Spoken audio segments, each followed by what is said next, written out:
ನಾನು ನಿಮಗೆ ಕಳೆದ ಬಾರಿ ಕೊಟ್ಟಂತ ಹೋಮ್ವರ್ಕ್ ಎಲ್ಲ ಮಾಡಿದ್ರಲ್ಲ ಕೊಡ್ತೀವಿ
दूध बढ़िले नीचे दे लो जो सबको भरी अच्छा तो दर्द भरी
ಕಟ್ಪಟ ಬದ್ದೆ ಇದೆ ಓಕೆ ಈ ಕಡೆ ಕೇಳಿ ಈಗ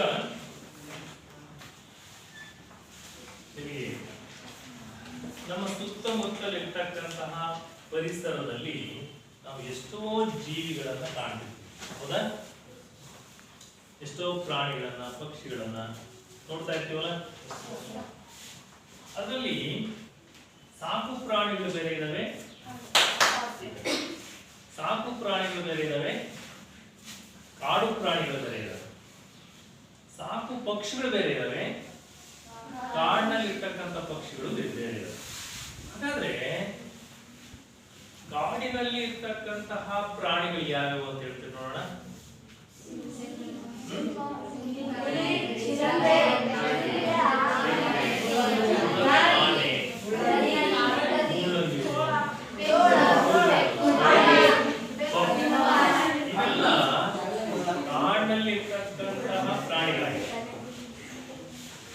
ಸಾಕು ಪ್ರಾಣಿಗಳು ಯಾವಾಗ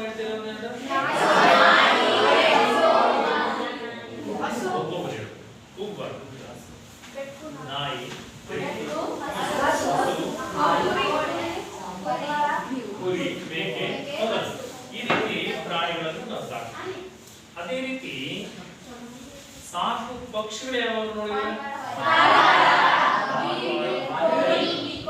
ಕೋಳಿಗಳು, ಗಿಳಿಗಳು, ಬಾತುಕೋಳಿ,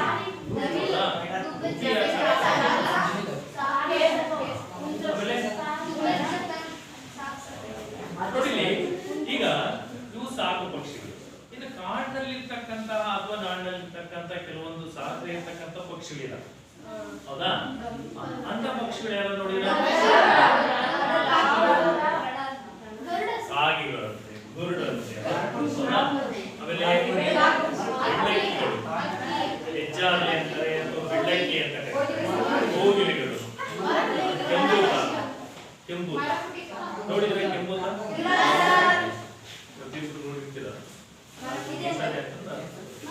ಕೆಂಬೂತ. ಆಮೇಲೆ ರಕ್ತ ಪಕ್ಷಿ ಅಂತಾರೆ, ಅದೇ ಕೆಂಬೂತ. ಈ ಕಡೆ ಈಗ ಆಕಾಶದಲ್ಲಿ ಹಕ್ಕಿಗಳು ಹಾರುವಾಗ ಸಾಲು ಸಾಲಾಗಿ ಹೋಗ್ತಾ ಇರ್ತವೆ ಬೆಳ್ಳಕ್ಕಿಗಳು. ಅದನ್ನು ನೋಡಿ ಕವಿ ಕುವೆಂಪು ಅವರು ದೇವರು ರುಜು ಮಾಡಿದನು ಅಂತೇಳಿ ಒಂದು ಪದ್ಯನೇ ಬರ್ತದೆ. ದೇವರು ರುಜು ಮಾಡಿದನು ಅದು ನೋಡಿದ್ರೆ ಆಕಾಶ ನೀಲಿ ಬಣ್ಣದ ಆಕಾಶದಲ್ಲಿ ಆ ಬಿಳಿಯ ಹಕ್ಕಿಗಳು ಸಾಲಾಗಿ ಹಾರ್ಕೊಂಡು ಹೋಗ್ತಿರ್ತವೆ.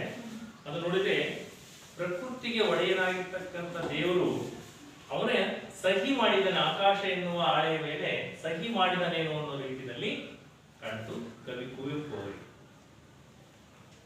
ಅದೇ ರೀತಿ ಕವಿ ದ.ರಾ. ಬೇಂದ್ರೆ ಅವರು ಕೂಡ ಹಕ್ಕಿ ಹಾರೋದನ್ನ ನೋಡಿದ್ರು.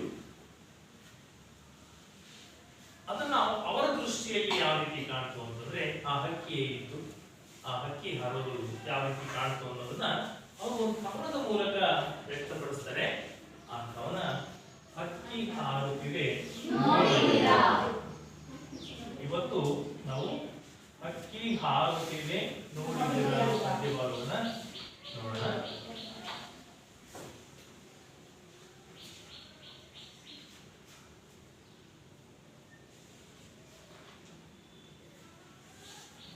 ಕವಿ ರಾಮಚಂದ್ರ ಬೇಂದ್ರೆ. ನೋಡಿ, ಈ ಕವಿ ದ.ರಾ. ಬೇಂದ್ರೆ ಅಥವಾ ದತ್ತಾತ್ರೇಯ ರಾಮಚಂದ್ರ ಬೇಂದ್ರೆ ಇವರು ಅಂಬಿಕಾತನೆಯ ದತ್ತ ಎಂಬ ಕಾವ್ಯನಾಮದಿಂದ ತನ್ನ ಕೃತಿಗಳನ್ನ ಬರೆದಿದ್ದಾರೆ. ಈಗ ಕವಿ ಪರಿಚಯ ನೋಡೋಣ. ನೋಡಿ, ಕವಿ ಪರಿಚಯ ಕಾಣ್ತಲ್ಲ. ಅಂಬಿಕಾತನೆಯ ದತ್ತ ಎಂಬ ಕಾವ್ಯನಾಮದಿಂದ ಪ್ರಸಿದ್ಧರಾಗಿರುವ ದತ್ತಾತ್ರೇಯ ರಾಮಚಂದ್ರ ಬೇಂದ್ರೆ ಅವರ ಕಾಲ ಸಾಲಿಯಾನ ಶಕ ಅಥವಾ ಕ್ರಿಸ್ತ ಶಕ 1896ರಲ್ಲಿ ಅವರು ಧಾರವಾಡದಲ್ಲಿ ಜನಿಸ್ತಾರೆ. ಅವರ ಸ್ಥಳ ಯಾವುದು?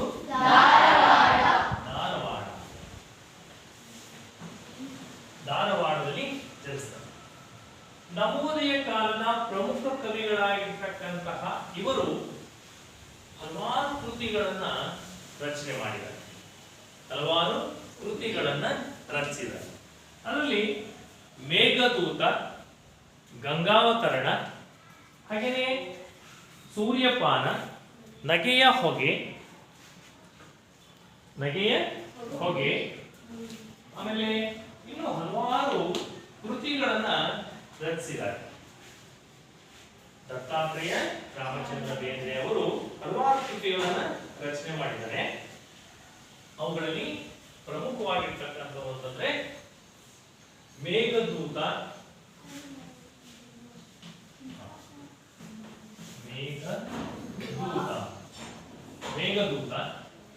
ಆಮೇಲೆ ಗಂಗಾವತರಣ,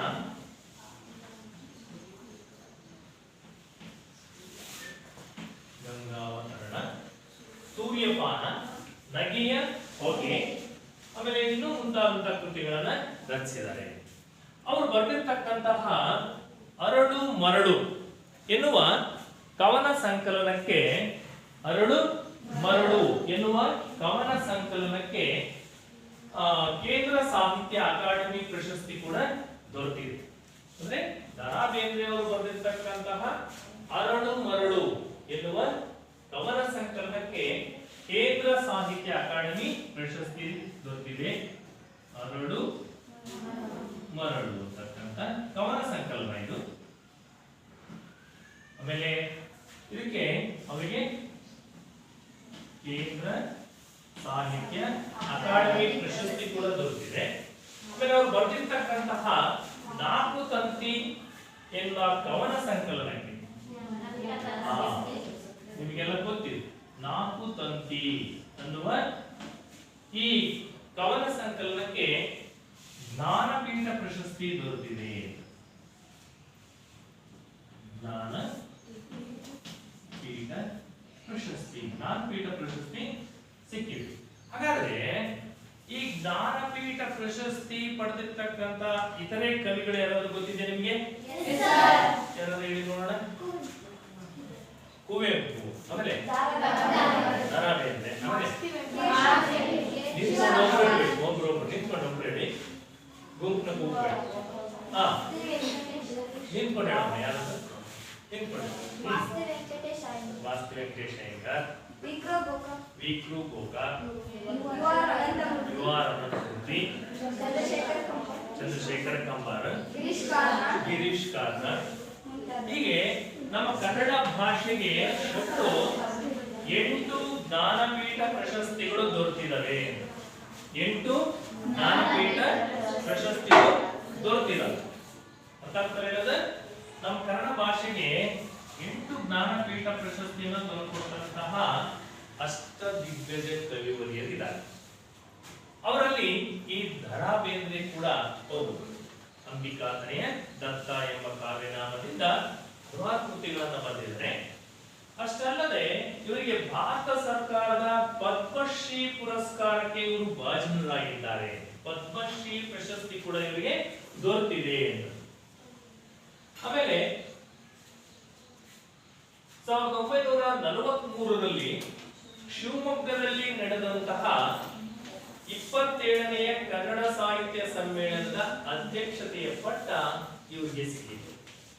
ದ.ರಾ. ಬೇಂದ್ರೆ ಅವರು 1943ರಲ್ಲಿ ಶಿವಮೊಗ್ಗದಲ್ಲಿ ಅಖಿಲ ಭಾರತ ಕನ್ನಡ ಸಾಹಿತ್ಯ ಸಮ್ಮೇಳನ ನಡೆದಂತಹ ಆ ಸಮ್ಮೇಳನದಲ್ಲಿ ಇವರಿಗೆ ಅಧ್ಯಕ್ಷತೆಯ ಪಟ್ಟ ಸಿಕ್ಕಿತು. ಪ್ರಸ್ತುತ ಈ ಒಂದು ಪದ್ಯ ಭಾಗವನ್ನ ಹಕ್ಕಿ ಹಾರುತ್ತಿದೆ ನೋಡಿದಿರಾ ಎಂಬ ಪದ್ಯ ಭಾಗವನ್ನ ಗರಿ ಎಂಬ ಕವನ ಸಂಕಲನದಿಂದ ಆರಿಸಿಕೊಳ್ಳಲಾಗಿದೆ. ಗೊತ್ತಾಗ್ತಿದೆ ಹೇಳೋದು?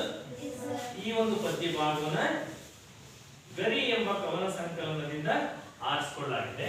ನೀವು ನೋಡಬಹುದು, ಇದು ಕರ್ನಾಟಕ ನಕಾಶೆ. ಇದು ಈ ಕರ್ನಾಟಕ ನಕಾಶೆ ಒಳಗೆ ಅಲ್ಲಿ ಧಾರವಾಡ ಕಾಣ್ತಿರೋದು ಇದೆಯಲ್ಲ. ಇಲ್ಲಿ ಕರ್ನಾಟಕದ ಭೂಪಟದಲ್ಲಿ ಧಾರವಾಡ ಜಿಲ್ಲೆ ಇದೆಯಲ್ಲ, ಈ ಧಾರವಾಡ ಜಿಲ್ಲೆಯವರು ಈ ಅಂಬಿಕಾತನೆಯ ದತ್ತ.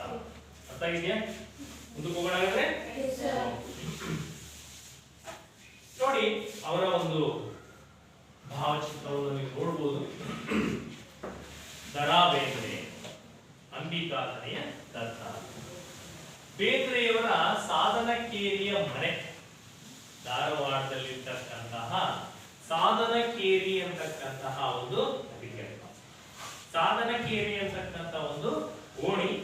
ಆ ಓಣಿಯಲ್ಲಿ ಇರ್ತಕ್ಕಂತಹ ಅವರ ಮನೆ, ಸಾಧನಕೇರಿಯಲ್ಲಿ ಇರ್ತಕ್ಕಂತಹ ಅವರ ಮನೆ ನೀವು ನೋಡಬಹುದು. ಕಾಣ್ತಾ ಇದೆ ನೋಡಿ, ಇದು ದ.ರಾ. ಬೇಂದ್ರೆ ಅವರ ಮನೆ. ಚಿತ್ರದಲ್ಲಿ ಕಾಣ್ತಾ ಇರ್ತಕ್ಕಂಥ ಕವಿ ದ.ರಾ. ಬೇಂದ್ರೆ ಅವರನ್ನ ನೀವು ಇನ್ನೊಂದ್ಸರಿ ನೋಡ್ಕೊಳ್ಳಿ. ಮುಂದೆ ರಸಪ್ರಶ್ನೆಯಲ್ಲಿ ಯಾವುದಾದ್ರೂ ಸಮಾರಂಭಗಳಲ್ಲಿ ಯಾವುದಾದ್ರೂ ಸನ್ನಿವೇಶಗಳಲ್ಲಿ ಕೇಳಿದಾಗ ಚಿತ್ರ ತೋರಿಸ್ಬಿಟ್ಟು ಯಾರಿಗೂ ಅಂತ ಕೇಳಬಹುದು. ಗೊತ್ತಾಯ್ತು? ಮುಂದೆ ನೀವು ಬೇರೆಯದವರೇ ಇಂಥವೆಲ್ಲ ಪ್ರಶ್ನೆಗಳನ್ನ ನೀವು ಅವನ್ನ ಸ್ವಲ್ಪ ನೆನಪಿಟ್ಕೊಂಡಿರ್ಬೇಕು. ಸಾಧನಕೇರಿಯಲ್ಲಿರ್ತಕ್ಕಂತಹ ಮನೆ ಇದು. ಆಮೇಲೆ ಅಲ್ಲಿ ಅವರ ಊರಿನ ಪಕ್ಕದಲ್ಲಿ ಇರ್ತಕ್ಕಂತಹ ಒಂದು ಕೆರೆ, ಸಾಧನಕೇರಿಯ ಪಕ್ಕದಲ್ಲಿ ಇರ್ತಕ್ಕಂತಹ ಒಂದು ಕೆರೆ. ಆಮೇಲೆ ಧಾರವಾಡದಲ್ಲಿ ಇರ್ತಕ್ಕಂತಹ ಅವರ ಸ್ಮಾರಕ ಭವನವನ್ನ ಕಟ್ಟಲಾಗಿದೆ. ಸರ್ಕಾರ ಅವರಿಗೆ ಗೌರವಪೂರ್ವಕವಾಗಿ ಒಂದು ನೆನಪಿನ ಕಾಣಿಕೆಯಾಗಿ ಈ ಸ್ಮಾರಕ ಭವನವನ್ನ ಧಾರವಾಡದಲ್ಲಿ ಕಟ್ಟಿಸಿದ್ದಾರೆ. ಅದನ್ನ ಈಗಲೂ ಕೂಡ ನೀವೆಲ್ಲರ ಹೋದರೆ ಧಾರವಾಡಕ್ಕೆ ಬೇಂದ್ರೆಯವರ ಸ್ಮಾರಕ ಭವನವನ್ನ ನೋಡಬಹುದು. ಮುಂದೆ ನೋಡ್ಕೊಳ್ಳಿ, ಸಾಧನಕೇರಿಯ ಕೆರೆಯದು ನಾವೀಗ ನೋಡಿದ್ದು. ಧಾರವಾಡದ ಶಿರಹಟ್ಟಿ ಹುಟ್ಟಿದ ಸ್ಥಳ. ಧಾರವಾಡದ ಶಿರಹಟ್ಟಿ ಅಂತೇಳಿ ಅವರ ಜನ್ಮ ಸ್ಥಳ. ಅದು ಸಾಧನಕೇರಿಯಲ್ಲಿ ಅವರು ಮನೆ ಕಟ್ಕೊಂಡಿದ್ರು. ತಂದೆ ಗಂಡಮಾಲೆಗೆ ಬಲಿಯಾದಾಗ, ಅಂದ್ರೆ ಗಂಡಮಾಲೆ ಅಂತಕ್ಕಂಥ ಒಂದು ರೋಗಕ್ಕೆ ತುತ್ತಾಗ್ತಾರೆ. ದ.ರಾ. ಬೇಂದ್ರೆ ಅವರು ಅವರ ತಂದೆ ಒಂದು ರೋಗಕ್ಕೆ ಬಲಿಯಾದಾಗ ಅಜ್ಜಿಯ ಆಸರೆಯಲ್ಲಿ ಬೆಳೆದರು. ಸಾಮಾನ್ಯವಾಗಿ ತಂದೆ ಅಥವಾ ತಾಯಿ ತೀರ್ಕೊಂಡಾಗ ಸಾಮಾನ್ಯವಾಗಿ ಮೊಮ್ಮಕ್ಕಳು ಅಜ್ಜಿ ಆಸರೆಗೆ ಅಥವಾ ಅಜ್ಜನ ಆಸರೆಗೆ ಹೋಗ್ಬಿಡ್ತಾರೆ. ಅಜ್ಜ ಅಥವಾ ಅಜ್ಜಿ ಇದ್ರೆ ಅಮ್ಮ ಮಗುವನ್ನ ತಾವೇ ತಂದು ಸಾಕೊಂಡಿರ್ತಾರೆ. ಎಷ್ಟೋ ಜನ ಇರ್ತಕ್ಕಂಥವ್ರು ಈಗಲೂ ಕೂಡ ಅಜ್ಜಿ ಮನೆಯಲ್ಲಿ ಅಜ್ಜನ ಮನೆಯಲ್ಲಿ ಇದ್ದೀರಾ ಅಲ್ವಾ? ಹಾಗೆ ಇವರು ಕೂಡ ದ.ರಾ. ಬೇಂದ್ರೆ ಅಜ್ಜಿಯ ಆಸರೆಯಲ್ಲಿ ಬೆಳೆದು ತಾಯಿ ಖಾನಾವಳಿ ನಡೆಸುತ್ತಿದ್ರು. ಖಾನಾವಳಿ ಹೋಟೆಲ್ ಅನ್ನ ನಡೆಸ್ತಾ ಇದ್ರು. ಖಾನಾವಳಿ ಹೋಟೆಲ್ ನಡೆಸ್ತಾ ಇದ್ರು. ಅದರಿಂದ ಬರ್ತಕ್ಕಂಥ ಆದಾಯದಲ್ಲಿ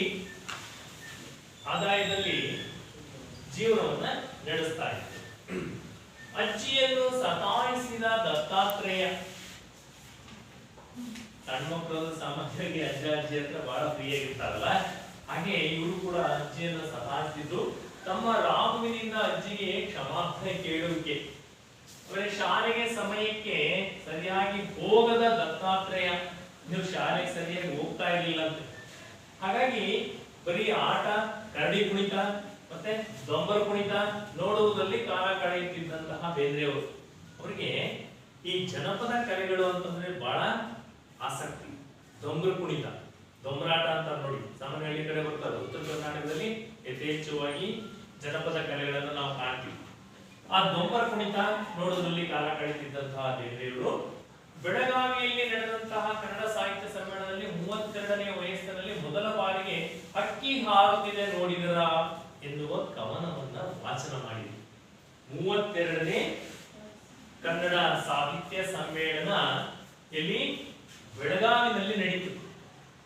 ಬೆಳಗಾವಿನಲ್ಲಿ ನಡೆದಂತಹ 32ನೇ ವಯಸ್ಸಿನಲ್ಲಿ ಮೊದಲ ಬಾರಿಗೆ ಅವರು ಹಕ್ಕಿ ಹಾರುತ್ತಿದೆ ನೋಡಿದಿರಾ ಎನ್ನುವ ಕವನವನ್ನ ಅಲ್ಲಿ ಆ ಸಾಹಿತ್ಯ ಸಮ್ಮೇಳನದಲ್ಲಿ ವಾಚನ ಮಾಡಿದ್ರು. ಮಾಸ್ತಿಯವರಿಂದ ಮೆಚ್ಚುಗೆ. ಮಾಸ್ತಿ ವೆಂಕಟೇಶ ಅಯ್ಯಂಗಾರ್, ಮಾಸ್ತಿ ಕನ್ನಡದ ಆಸ್ತಿ ಅಂತ ಕರೀತಾರೆ. ಅವರು ಈ ಬೇಂದ್ರೆಯವರನ್ನ ಹಾಡಿ ಹೊಗಳ್ತಾರೆ. ಚೆನ್ನಾಗಿದೆ ಪದ್ಯ, ಮುಂದುವರಿಸು ಅಂತ ಹೇಳಿ ಅವರಿಗೆ ಧೈರ್ಯವನ್ನು ಕೊಡ್ತಾರೆ. ಹಾಗಾಗಿ ಮೆಚ್ಚುಗೆಯನ್ನು ವ್ಯಕ್ತಪಡಿಸಿದ್ರಿಂದ ಸ್ಫೂರ್ತಿಗೊಂಡಂತಹ ಬೇಂದ್ರೆಯವರು ಇನ್ನು ಹೆಚ್ಚು ಹೆಚ್ಚು ಕವನಗಳನ್ನ ಬರೀತಾ ಹೋಗ್ತಾರೆ. ಆದ್ರೆ ಅವರಲ್ಲಿ ಮನೆತನದಲ್ಲಿ ಇದ್ದಂತಹ ಬಡತನ ಜೊತೆಗೆ ಅವರ ಮಕ್ಕಳ ಸಾವು, ನೋವು, ನಿರುದ್ಯೋಗ ಮೊದಲಾದ ನೋವು ತಾಪಗಳಲ್ಲಿ ಬೆಂದ ಕವಿಯ ಮನವು ಬಾಗಿತು. ಕೊನೆಗಾಲದಲ್ಲಿ ರಾಜ್ಯ ಸರ್ಕಾರದಿಂದ ಬೇಂದ್ರೆ ಅವರಿಗೆ ತಿಂಗಳಿಗೆ 250 ರೂಗಳ ಮಾಶಾಸನ. ಮಕ್ಕಳು ತೀರ್ಕೊಳ್ತಾರೆ, ಬಡತನ ಇತ್ತು, ಜೊತೆಗೆ ಆ ಬಡತನದ ಜೊತೆಯಲ್ಲಿ ಅವರು ನಿರುದ್ಯೋಗ ಬೇರೆ. ಹಾಗಾಗಿ ಮನೆಯಲ್ಲಿ ಮಕ್ಕಳು ಸತ್ತಾದಲ್ಲಿ ಕೆಲಸ ಇಲ್ಲ, ಬಹಳಷ್ಟು ನೋವುಗಳಲ್ಲೇ ಅವ್ರ ಜೀವನವನ್ನ ನಡೆಸ್ತಾರೆ. ಇಂತಹ ನೋವಿನಲ್ಲೂ ಕೂಡ ಅವರು ಸಾಹಿತ್ಯ ರಚನೆಯ ಕಡೆ ಒಲವನ್ನ ಅವರು ಬಿಟ್ಟಿರಲಿಲ್ಲ. ಆದ್ರೆ ಆಗಿನ ಒಂದು ಸರ್ಕಾರದಿಂದ ಅವರಿಗೆ ತಿಂಗಳಿಗೆ 250 ರೂಪಾಯಿ ಮಾಶಾಸನ ದೊರೆಯುತ್ತೆ. ಅದು ಘೋಷಿಸಲ್ಪಟ್ಟಂತಹ ಸಂದರ್ಭದಲ್ಲಿ ಕವಿಯು ಪತ್ನಿ ಇನ್ನೇನು ಸಮಾಧಾನದಿಂದ ಕಣ್ಣು ಮುಚ್ತೀನಿ, ನಿಮಗೊಂದು ಅನ್ನದ ಮಾರ್ಗ ಆತು ಎಂದು ನುಡಿದರಂತೆ. ಅಂದ್ರೆ ಸರ್ಕಾರ ನಿಮಗೆ ತಿಂಗಳಿಗೆ 250 ರೂಪಾಯಿ ಮಾಶಾಸನ, ತಿಂಗಳಿಗೆ 250 ರೂಪಾಯಿ ವೃದ್ಧಾಪ್ಯ ಮಾಶಾಸನ ಅಂತ ಬರುತ್ತೆ ನೋಡಿ. ಆ ರೀತಿ ಸರ್ಕಾರ ಘೋಷಣೆ ಮಾಡಿದ ತಕ್ಷಣ ಹೆಂಡತಿ ಸಮಾಧಾನ ಪಟ್ಟಾಗ ಇನ್ನೇನ್ ಬಿಡು ನಿಮ್ಮ ಜೀವನಕ್ಕೊಂದು ದಾರಿ ಆಯ್ತು ಅಂತಂದು ಹೇಳಿದ್ರಂತೆ.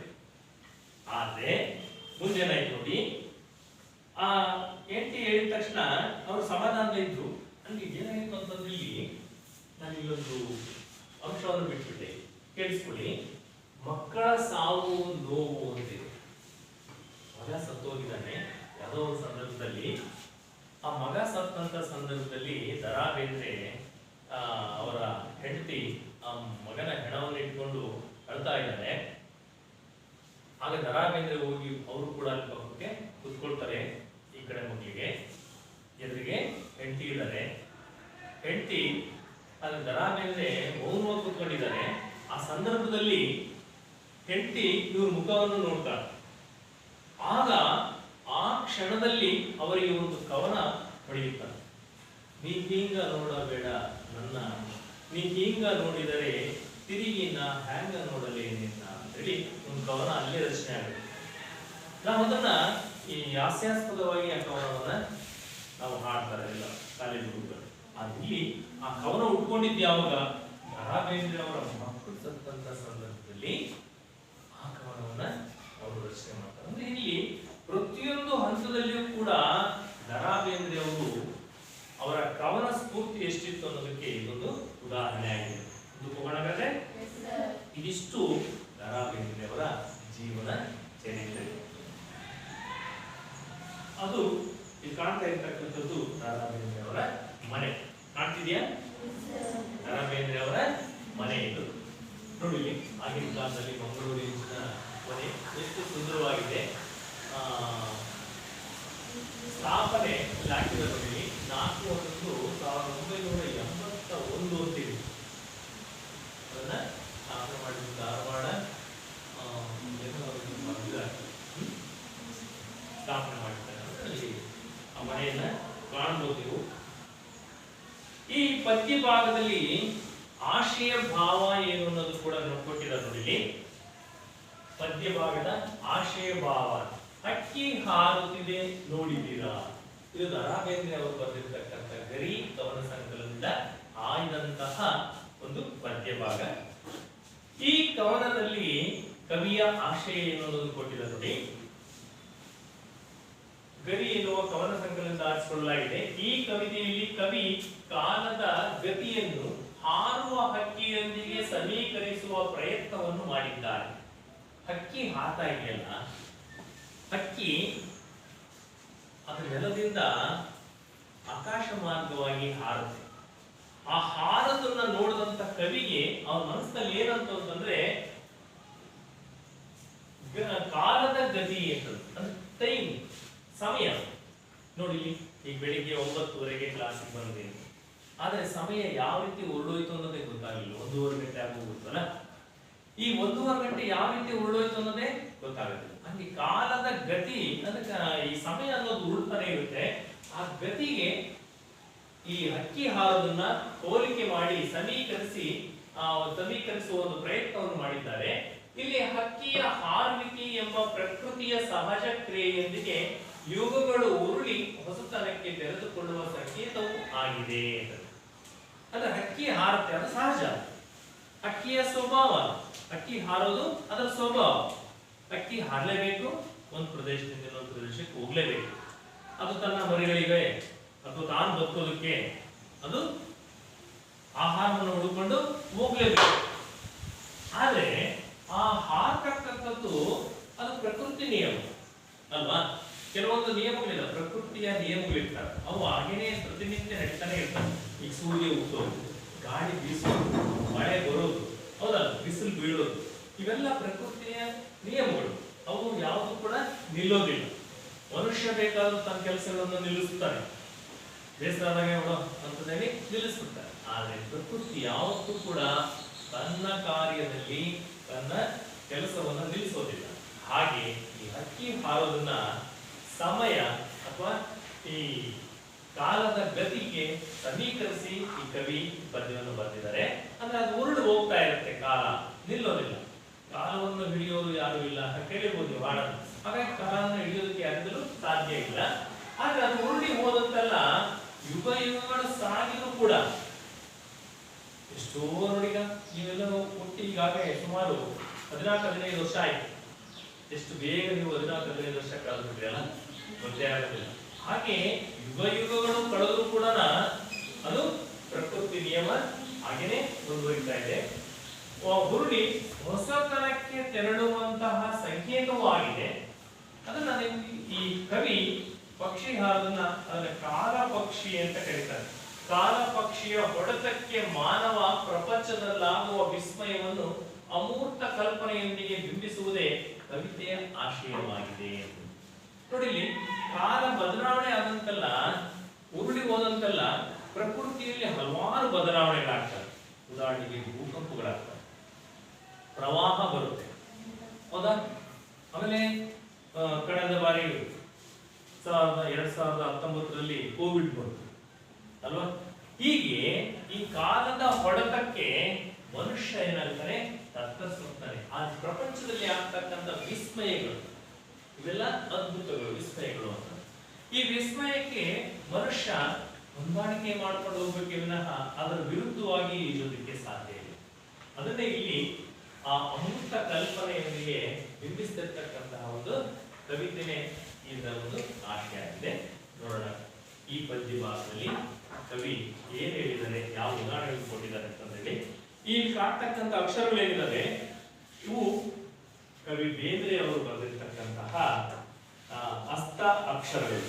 ಅವರು ಕೈಯಾರೆ ಬರೆದಿರ್ತಕ್ಕಂತಹ ಈ ಪದ್ಯದ ಕೆಲವೊಂದು ಸಾಲುಗಳಾಗಿರ್ಬೋದು ಅಥವಾ ಅವರ ಕೈ ಬರವಣಿಗೆ ಆಗಿರ್ಬೋದು. ಇಲ್ಲಿ ಸುತ್ತಮುತ್ತ ಮದರಂಗಿ ನಡುವೆ ಮದರಂಗಿಯ ಬಳಿಮಾಡ ಬಂದಿದ್ದಾರೆ ಒಂದಿಷ್ಟು. ಇದು ಬೇಂದ್ರೆಯವರ ಅಕ್ಷರಗಳು, ಸ್ವಂತ ಅಕ್ಷರಗಳು.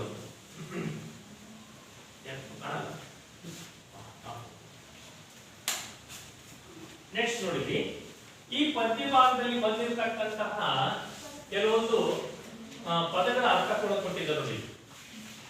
ಎವೆ ಅಂದ್ರೆ ಕಣ್ಣು ರೆಪ್ಪೆ ಅಂತ. ಎವೆ ಎವೆ ದಿಕ್ಕುವ ಅಂದ್ರೆ ಕಣ್ಣು ಮುಚ್ಚಿ ಕಣ್ಣು ತೆಗೆದು ಅಂತ, ಕಣ್ರೆಪ್ಪೆ. ಎವೆ ಅಂದ್ರೆ ಕಣ್ಣಿನ ರೆಪ್ಪೆ.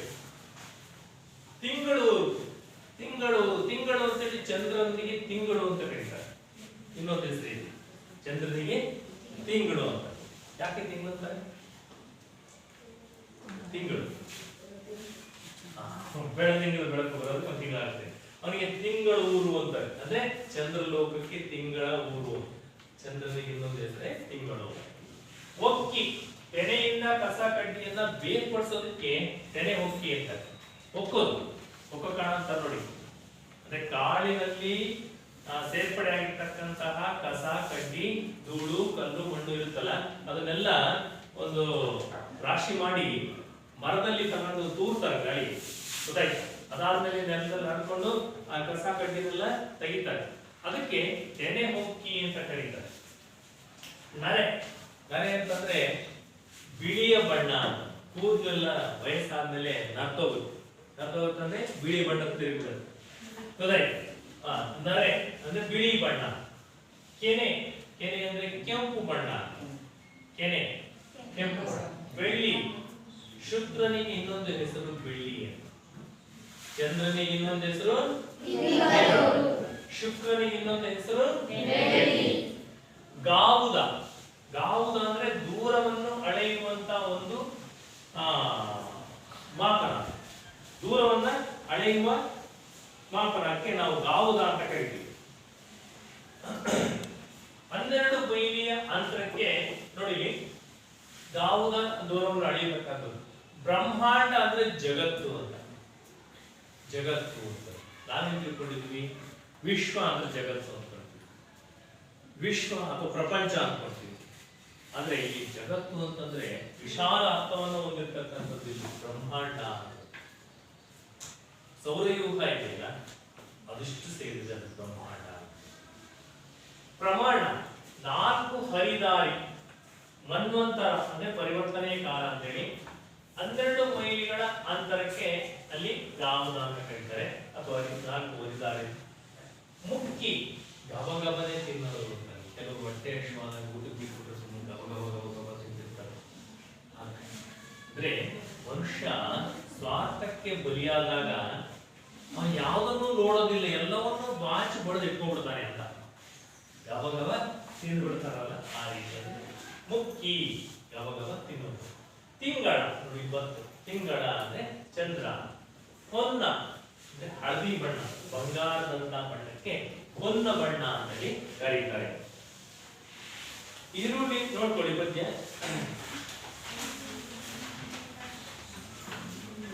ಹಕ್ಕಿ ಹಾರುತ್ತಿದೆ ನೋಡಿದ್ದೀರಾ. ಆಶಯವಾಯಿತು, ಪದಗಳ ಅರ್ಥ ಆಯಿತು. ಮುಂದೆ ನೋಡೋಣ. ದ.ರಾ ಬೇಂದ್ರೆಯವರು ಬರೆದಿರ್ತಕ್ಕಂಥ ಇನ್ನೊಂದು ಪದ್ಯ ಭಾಗ ಪ್ರವೇಶ. ನವೋದಯ ಕಾಲದ ಜನಪ್ರಿಯ ಕಾವ್ಯ ಪ್ರಕಾರಗಳಲ್ಲಿ ಭಾವಗೀತೆ ಮೊದಲನೆಯದು. ಭಾವಗೀತೆ ಮೊದಲನೆಯದು. ವ್ಯಕ್ತಿಯೋರ್ವ ಯಾವುದಾದರೊಂದು ಸಮಯದಲ್ಲಿ ನೋಡಿದ, ಕೇಳಿದ, ಅನುಭವಿಸಿದ ನೋವು ನಲಿವುಗಳಿಗೆ ಮೂರ್ತ ರೂಪ ನೀಡುವುದು ಸುಲಭದ ಕೆಲಸ ಅಲ್ಲ. ಪ್ರತಿಭಾವಂತರಿಂದ ಮಾತ್ರ ಆಗುವಂಥದ್ದು. ಪ್ರತಿಭಾನ್ವಿತ ವ್ಯಕ್ತಿಯ ಅನುಭವ ಭಾವ ತೀವ್ರತೆಯ ಜೊತೆಯಲ್ಲಿ ಧ್ಯೇಯವನ್ನು ಒಳಗೊಂಡು ಅಭಿವ್ಯಕ್ತಿಯನ್ನು ಪಡೆದಾಗ ಅದು ಭಾವಗೀತೆಯಾಗುತ್ತದೆ. ಇಂತಹ ಭಾವಗೀತೆ ವೈಯಕ್ತಿಕ ನೆಲೆಯಲ್ಲಿದ್ದು ಸಾರ್ವತ್ರಿಕ ಮನ್ನಣೆಯನ್ನು ಪಡೆಯುವಂತಿದ್ದರೆ ಭಾವಗೀತೆಯ ಸೊಗಸು ಮತ್ತಷ್ಟು ಹೆಚ್ಚುತ್ತದೆ. ಭಾವಗೀತೆ ಧ್ವನಿಪೂರ್ಣವಾಗಿದ್ದರೆ ಗೀತೆಯ ಸೌಂದರ್ಯಕ್ಕೆ ಮತ್ತಷ್ಟು ಮೆರುಗು ಬರುತ್ತದೆ. ಇಂತಹ ಭಾವಗೀತೆಯೊಂದನ್ನು ಪರಿಚಯಿಸಲಾಗಿದೆ. ಇಲ್ಲಿ ಈ ಕವಿ ದ.ರಾ ಬೇಂದ್ರೆ ಬರೆದಿರ್ತಕ್ಕಂತಹ ಈ ಒಂದು ಭಾವಗೀತೆ, ಇದು ಕವನ ಹಕ್ಕಿ ಹಾರುತ್ತಿದೆ ನೋಡಿದ್ದೀರಾ. ನೋಡ್ಕೊಳ್ಳಿ. ಇರುಳಿರುಳಣಿದು ದಿನ ದಿನ ಬೆಳಗ್ಗೆ ಸುತ್ತಮುತ್ತಲು ಮೇಲಕ್ಕೆ ಕೆಳಗೆ ಗಾವುದ ಗಾವುದ ಗಾವುದ ಮುಂದೆ ಎವೆ ತೆರೆ ದಿಕ್ಕುವ ಹೊತ್ತಿನ ಒಳಗೆ ಹಕ್ಕಿ ಹಾರುತ್ತಿದೆ ನೋಡಿದಿರ. ಹಕ್ಕಿ ಹಾರುತ್ತಿದೆ ನೋಡಿದಿರ. ಕರಿನರೆ ಬಣ್ಣದ ಪುಚ್ಚಗಳುಂಟು, ಬಿಳಿ ಹೊಳೆ ಬಣ್ಣದ ಗರಿಗರಿಯುಂಟು, ಕೆನ್ನನ ಹೊನ್ನನ ಬಣ್ಣ ಬಣ್ಣಗಳ ರೆಕ್ಕೆಗಳೆರಡು ಪಕ್ಕದಲ್ಲುಂಟು. ಹಕ್ಕಿ ಹಾರುತ್ತಿದೆ ನೋಡಿದಿರ. ಹಕ್ಕಿ ಹಾರುತ್ತಿದೆ ನೋಡಿದಿರ. ನೀಲ ಮೇಘ ಮಂಡಲ ಸಮಬಣ್ಣ, ಮುಗಿಲಿಗೆ ರೆಕ್ಕೆಗಳೊಡೆದವು ಅಣ್ಣ. ಚಿಕ್ಕೆಯ ಮಾಲೆಯ ಸಿಕ್ಕಿಸಿಕೊಂಡು ಸೂರ್ಯ ಚಂದ್ರರನ್ನು ಮಾಡಿದೆ ಕಣ್ಣ. ಹಕ್ಕಿ ಹಾರುತ್ತಿದೆ ನೋಡಿದಿರ. ಹಕ್ಕಿ ಹಾರುತ್ತಿದೆ ನೋಡಿದಿರ. ರಾಜ್ಯದ ಸಾಮ್ರಾಜ್ಯದ ತೆನೆ ಹೊಕ್ಕಿ, ಮಂಡಲ ಗಿಂಡಲಗಳ ಗಡ ಮುಕ್ಕಿ, ತೇಲಿಸಿ ಮುಳುಗಿಸಿ ಕಂಡ ಖಂಡಗಳ ಸಾರ್ವಭೌಮರ ನೆತ್ತಿಯ ಕುಕ್ಕಿ.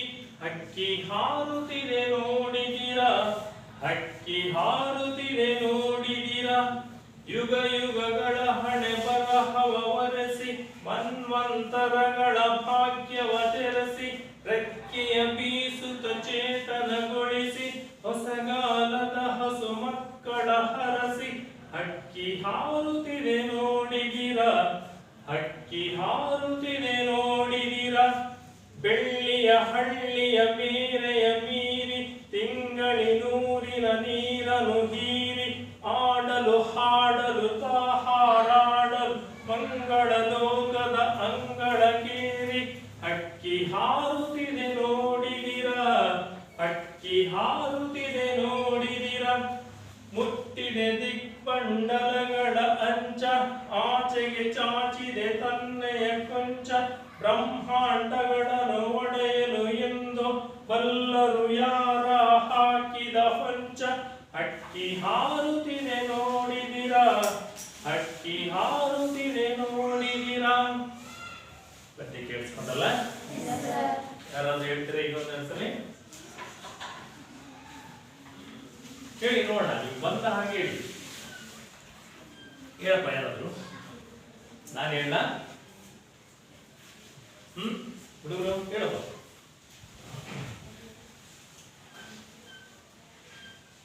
ಒಂದೊಂದು ಪದ್ಯ ಹೇಳಿ ಸಾಕು.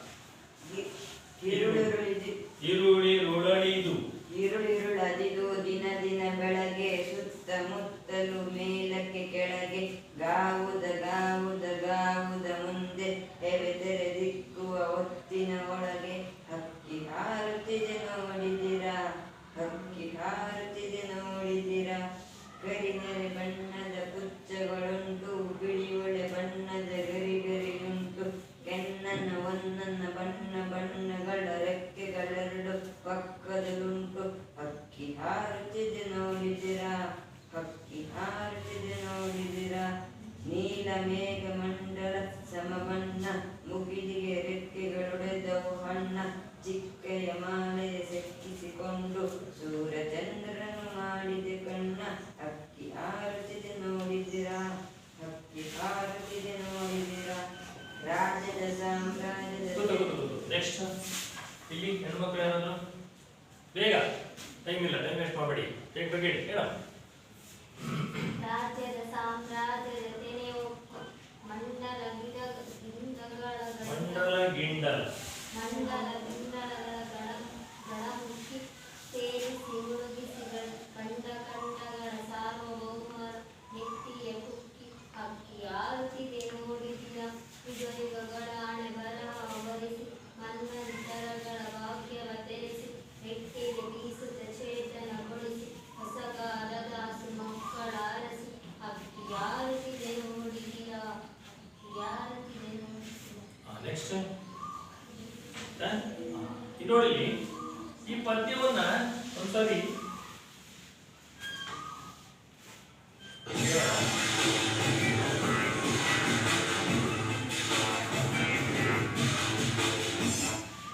ಕೇಳಿಸ್ಕೊಳ್ಳಿ.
ಹಾಡನ್ನ ಕೇಳಿದ್ರಿ ಅಲ್ವಾ? ಒಂದೆರಡು ಚರಣಗಳನ್ನು ನೀವು ಆಲಿಸಿದ್ರಿ. ಈಗ ನೀವು ಅದನ್ನ ಎಷ್ಟು ಸಾಧ್ಯನೋ ಅಷ್ಟು ರಾಗಕ್ಕೆ ಹೊಂದ್ಕೊಂಡು ನೀವು ಹಾಡೋದನ್ನ ಅಭ್ಯಾಸ ಮಾಡಬೇಕು. ಒಟ್ಟಾಗಿ ಹೇಳಿ ನೋಡೋಣ ಇಲ್ಲಿ ಒಂದ್ಸರಿ. ಹೇಳ್ತಿರಲ್ಲ? ಅದನ್ನ ಹಾಕ್ಬೇಕು ಅಥವಾ ಅದನ್ನ ಹಾಕಿ ನೀವೇ ಹಾಕ್ತೀರ? ಅದು ರಿಪೀಟ್ ಬರ್ತಿರುತ್ತೆ. ಹಾಗಾಗಿ ನೀವೇ ಒಂದ್ಸರಿ ಹೆಂಗೆ ನೋಡೋಣ. ನಿಮ್ಮದೇ ಆದಂತ ರಾಗದಲ್ಲಿ ಕೇಳಿದಿಲ್ವಾ?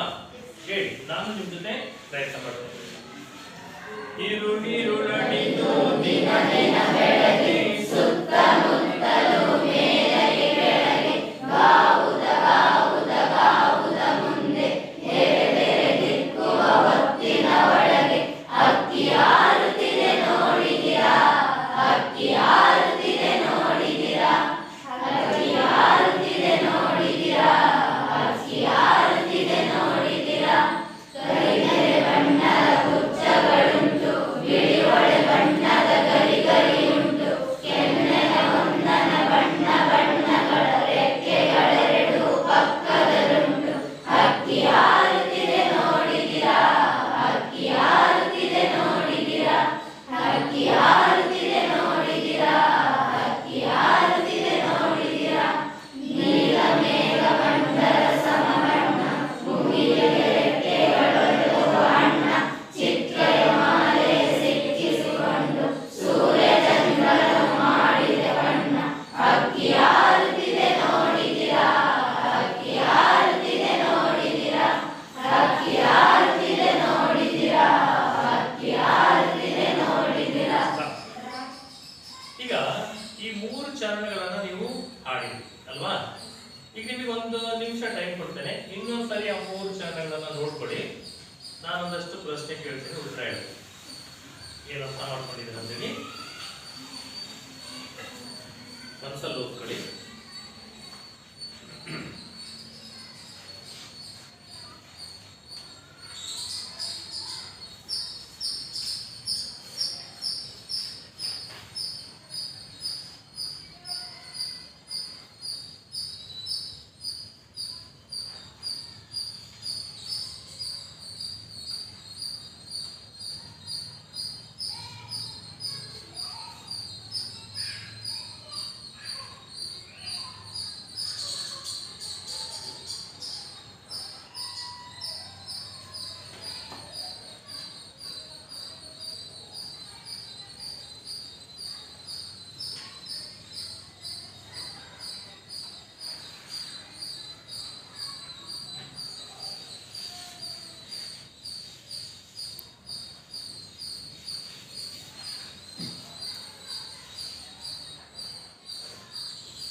ಆಯ್ತಾ?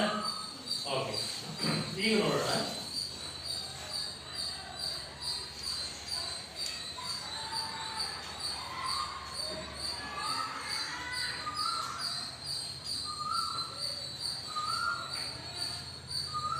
ಪ್ರಶ್ನೆ ಕೇಳ.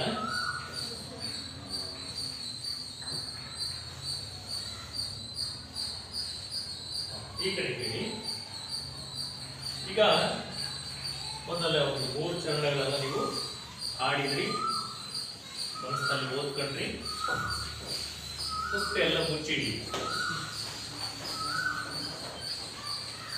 ಮುಚ್ಚಿಟ್ಟು ನಾನು ಕೇಳೋ ಪ್ರಶ್ನೆಗಳಿಗೆ ಉತ್ತರ ಕೊಡಬೇಕು. ಹಕ್ಕಿ ಯಾವ ವೇಗದಲ್ಲಿ ಹಾರುತ್ತಿದೆ? ಹಕ್ಕಿ ಯಾವ ವೇಗದಲ್ಲಿ ಹಾರ್ತಾ ಇದೆ?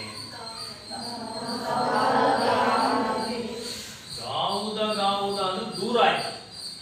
ವೇಗ ಯಾವ ವೇಗದಲ್ಲಿ, ಯಾವ ವೇಗದಲ್ಲಿ ಹಾರ್ತಾ ಇದೆ? ಎವೆ ತೆರೆದಿಕ್ಕುವ, ಕಣ್ಣು ರೆಪ್ಪೆ ಮುಚ್ಚಿ ತೆಗೆಯೋದ್ರೊಳಗಾಗಿ ಎಲ್ಲಿ? ಗಾವುದ ಗಾವುದ ಗಾವುದ ಮುಂದೆ.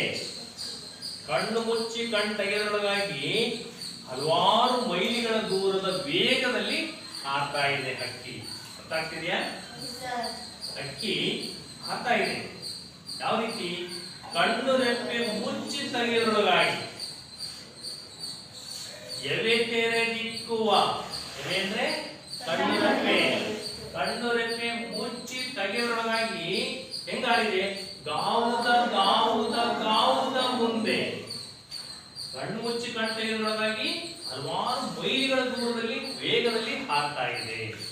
ಯಾವುದು? ಹಕ್ಕಿ. ಹಾಗೇನೆ ಈ ಹಕ್ಕಿ ಗರಿಯಲ್ಲಿ, ಹಕ್ಕಿಯ ಪುಕ್ಕಗಳಲ್ಲಿ ಯಾವ ಯಾವ ಬಣ್ಣಗಳನ್ನ ನಾವು ಕಾಣಬಹುದಾಗಿದೆ? ನಿಂತ್ಕೊಂಡು ಒಬ್ರು ಹೇಳೋದು. ನಿಂತ್ಕೊಂಡು ಹೇಳಿ. ಏನಾದ್ರು ನಿಂತ್ಕೊಂಡು ಹೇಳಿ. ಏನ್ ಹೇಳಿದ್ರು ನಿಮ್ಗೆ ಏನ್ ಗೊತ್ತಿದೆಯೋ ಅದನ್ನ ನಿಂತ್ಕೊಂಡು ಹೇಳಿ. ನಿಂತ್ಕೊಂಡು ಹೇಳ್ಬೇಡಿ. ಕರಿ ಬಣ್ಣದ ರೆಕ್ಕೆಗಳಿದಾವೆ, ಪುಕ್ಕಗಳಿದಾವೆ. ಬಿಳಿ ಬಣ್ಣದ ಪುಕ್ಕಗಳಿದಾವೆ. ಆಮೇಲೆ ಕೆಂದನ ಬಣ್ಣ, ಕೆಂಪು ಬಣ್ಣದ ಪುಕ್ಕಗಳಿದಾವೆ. ಹೊನ್ನ ಬಂಗಾರದಂತಹ ಬಣ್ಣದ ಪುಕ್ಕಗಳನ್ನ ಹೊಂದಿದೆ ಹಕ್ಕಿ. ಆಮೇಲೆ ಇನ್ನು ಎಂತ ಬಣ್ಣಗಳನ್ನ ಆ ರೆಕ್ಕೆ ಪುಕ್ಕಗಳೆಲ್ಲ ಇದಾವೆ? ಆ ಪಕ್ಷಿಯ ಕರಿ ನೆರೆ ಅಂದ್ರೆ ಬಿಳಿ ಮತ್ತು ಕರಿ ಮತ್ತು ಬಿಳಿ ಬಣ್ಣದ್ದು ರೆಕ್ಕೆಗಳಿದಾವೆ. ಬಣ್ಣದ ಪುಚ್ಚಗಳು ಅಂದ್ರೆ ರೆಕ್ಕೆಗಳು, ಪುಕ್ಕಗಳಿದಾವೆ. ಆಮೇಲೆ ಬಿಳಿ ಹೊಳೆ ಬಣ್ಣದ ಗರಿಗಳು ಉಂಟು. ಬಿಳಿ ಹೊಳೆ, ಹೊಳೆ ಅಂತಂದ್ರೆ ಬಂಗಾರದಂತಹ ಹೊಳಪಿನಿಂದ ಕೂಡಿರ್ತಕ್ಕಂಥ ಪುಕ್ಕಗಳನ್ನು ಹೊಂದಿದೆ. ಬಿಳಿ ಬಣ್ಣದ ಬಣ್ಣಗಳಿದಾವೆ. ಕೆಂದನ, ಹೊನ್ನನ, ಕೆಂಪು ಬಣ್ಣದ, ಬಂಗಾರದಂತಹ ಬಣ್ಣದ ರೆಕ್ಕೆಗಳು ಇದಾವೆ. ಅವು ಯಾವ ರೀತಿ ಇದಾವೆ? ರೆಕ್ಕೆಗಳೆರಡು ಪಕ್ಕದಲ್ಲಿ ಉಂಟು. ಹಕ್ಕಿ ಹಾರ್ತಾ ಇದೆ. ನೀವು ನೋಡಿದ್ರ? ಹೇಳ್ತಾ ಇದ್ದಾರೆ ಕವಿ. ಅಂದ್ರೆ ಈ ಪಕ್ಷಿ, ಕಾಲ ಪಕ್ಷಿ ಉರುಳು ಹೋಗ್ತಾ ಇದೆ. ನಾನು ನೋಡಿ ಎಷ್ಟೋ ಸಮಯ ಉರುಳು ಹೋಗ್ಬಿಟ್ಟಿದೀಯ. ಹಾಗೆ ಪಕ್ಷಿ ಹಾರದನ್ನ ಕಾಲ ಪಕ್ಷಿಯ ಜೊತೆಗೆ ಹೋಲಿಸಿ ಬಂದಿರ್ತಕ್ಕಂಥದ್ದು ಕವಿ ದ.ರಾ.ಬೇಂದ್ರೆ. ಅಷ್ಟೇ ಅಲ್ಲ, ನೀಲ ಮೇಘ ಮಂಡಲ ಸಮಬಣ್ಣ. ಆಕಾಶದ ಬಣ್ಣ ಯಾವುದು? ನೀಲ ಮೇಘ ಮಂಡಲ. ನೀಲಿ ಬಣ್ಣದಿಂದ ಕೂಡಿರ್ತಕ್ಕಂಥ, ಮೇಘಗಳಿಂದ ಕೂಡಿರ್ತಕ್ಕಂತಹ ಸಮವಾಗಿರ್ತಕ್ಕಂಥ ಬಣ್ಣವನ್ನು ಹೊಂದಿರತಕ್ಕಂಥದ್ದು ಆಕಾಶ. ಈ ಆಕಾಶದಂತಹ ನೀಲಿ ಬಣ್ಣದ ಆಕಾಶದಲ್ಲಿ ಹಕ್ಕಿ ಹಾರ್ತಾ ಇದೆ. ಮುಗಿಲಿಗೆ ರೆಕ್ಕೆಗಳು ಒಡೆದವು ಅಣ್ಣ. ಅದು ರೆಕ್ಕೆ ಬೀಸ್ತಾ ಇದ್ರೆ ಎಲ್ಲಿ ಮುಗಿಲು ಅದು ಆಕಾಶಕ್ಕೆ ಎಲ್ಲಿ ಬಡಿತಾವನ್ನೋ ವೇಗದಲ್ಲಿ ಹಾರ್ತಾ ಇದೆ ಹಕ್ಕಿ. ಅಂದ್ರೆ ಕಾಲ ನಮ್ಗೆ ಉರುಳ್ತಾ ಇದೆ. ಸ್ವಲ್ಪ ಹೋದ್ರೆ ಈ ಭಾನುವಾರನು ಉರುಳೋಗ್ಬಿಡುತ್ತೆ, ಮುಗ್ದೋಗ್ಬಿಡುತ್ತೆ ಅಲ್ವಾ? ಹಾಗಾಗಿ ಈ ರೆಕ್ಕೆಗಳು, ಅದರ ರೆಕ್ಕೆಗಳು ಮುಗಿಲಿಗೆ ಒಂದು ರೀತಿಯಲ್ಲಿ ಹಕ್ಕಿ ಹಾರ್ತಾ ಇದೆ. ಜೊತೆಗೆ ಚಿಕ್ಕೆ ಮಾಲೆ ಸಿಕ್ಕಿಸಿಕೊಂಡು ನಕ್ಷತ್ರಗಳನ್ನೆಲ್ಲ ತಂದೆ ಅದು ಮಾಲೆ ಮಾಡಿ ಹಾಕೊಂಡು ಎಲ್ಲಿ ಹೋಗ್ತಾ ಇದೆ ಅನ್ನೋ ಒಂದು ರೀತಿಯಲ್ಲಿ ಹಾರ್ತಾ ಇದೆ ಪಕ್ಷಿ. ಹಾಗಾಗಿ ಆ ಪಕ್ಷಿಗೆ ಎರಡು ಕಣ್ಣಿದಾವೆ. ಯಾವ ಎರಡು ಕಣ್ಣು? ಮಾಡಿದೆ ಕಣ್ಣ. ಕಾಲ ಪಕ್ಷಿಯ ಕಣ್ಣು ಯಾವುದು? ಸೂರ್ಯ. ಪಕ್ಷಿಗೆ ಎರಡು ಕಣ್ಣಿದಾವ ಮಾಮೂಲಿ. ಆದ್ರೆ ಆ ಕಣ್ಣು ಕವಿ ಹಿಂಗ್ ಕಾಣಿಸಿದೆ. ಕಾಲ ಪಕ್ಷಿ ಓದಿಸಿರೋದ್ರಿಂದ ಕಾಲ ಉರುಳುತ್ತೆ. ಆ ಕಾಲದ ಪಕ್ಷಿಯ ಕಣ್ಣುಗಳು ಯಾವುವು? ಒಂದು ಸೂರ್ಯ, ಚಂದ್ರ. ಸೂರ್ಯ ಹುಟ್ಟುತ್ತಾನೆ, ಚಂದ್ರ ಹುಟ್ಟುತ್ತಾನೆ. ಸೂರ್ಯ ಮುಳುಗ್ತಾನೆ, ಚಂದ್ರನು ಮುಳುಗ್ತಾನೆ. ಹಾಗೆ ಕಾಲ ಪಕ್ಷಿಯ ಹಾರುತ್ತೆ ಮತ್ತೆ ತೋರಿಸುತ್ತೆ. ಹಾಗೆ ಕಾಲ ಅನ್ನೋದು ಉರುಳು ಹೋಗ್ತಾ ಇದೆ. ದಿನನಿತ್ಯ ಸೂರ್ಯ ಹುಟ್ಟುತ್ತಾನೆ, ಸೂರ್ಯ ಮುಳುಗ್ತಾನೆ. ಚಂದ್ರ ಹುಟ್ಟುತ್ತಾನೆ, ಚಂದ್ರ ಮುಳುಗ್ತಾನೆ. ಕಾಲ ಪಕ್ಷಿಯ ಎರಡು ಕಣ್ಣುಗಳು ಸೂರ್ಯ ಮತ್ತೆ ಚಂದ್ರರು. ಈ ಮೂರು ಚಂದ್ರಗಳ ಅರ್ಥ ಇದೆಯಲ್ಲ. ಈಗ ಒಂದು ಹೋಮ್ವರ್ಕ್ ಬರ್ಕೊಳ್ಳಿ ಬೇಗ.